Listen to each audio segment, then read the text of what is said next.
Breaking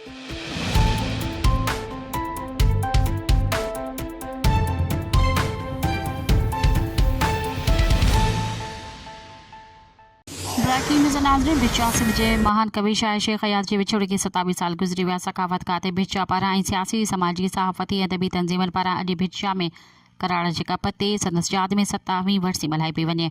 इन हवाले सां असां सां टेलीफोन लाइन ते मौजूदु आहे सज्जाद मेमन।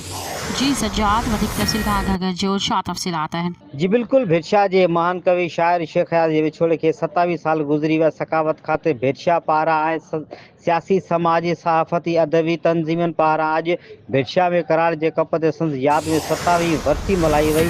सखावत खाते पारां हयात जी मज़ार ते गुलनि जूं चादरूं चाढ़े फातह ख़्वानी कई वई। शेख हयात जी मज़ार आॾो मकाला, तक़रीरूं, मुशाइरे ऐं महफ़िल अयाज़ मुनक़द कई वई, जंहिंमें मुख़्तलिफ़ शाइरनि, अदीबनि, सहाफ़ियुनि समेत मुख़्तलिफ़ सियासी समाजी क़ौम परसंदियूं। सखावत खाते जे ऑफिसर ग़ुलाम मुज्तबा जोखियो, नसीर मिर्ज़ा, दानिश जतोई, प्रोफेसर मनविच कुमार, हबीब सनाई, मोहन मदहोश, सागर ॾहराज, गुलहसन गुल, वफ़ा ॾाढो सूमार, महबूब ख़ासकली समेत ॿियनि पारां शेख हयात खे ज़बरदस्त भेटा पेश कई वई। जी महिरबानी तफ़सीलात खां आगाही ॾियण लाइ। मज़ीद ख़बरनि ऐं तफ़सीलात लाइ विज़िट कयो असांजी वेबसाइट www.awamiNewsHD.com ऐं ॾिसंदा रहो अवामी न्यूज़ HD।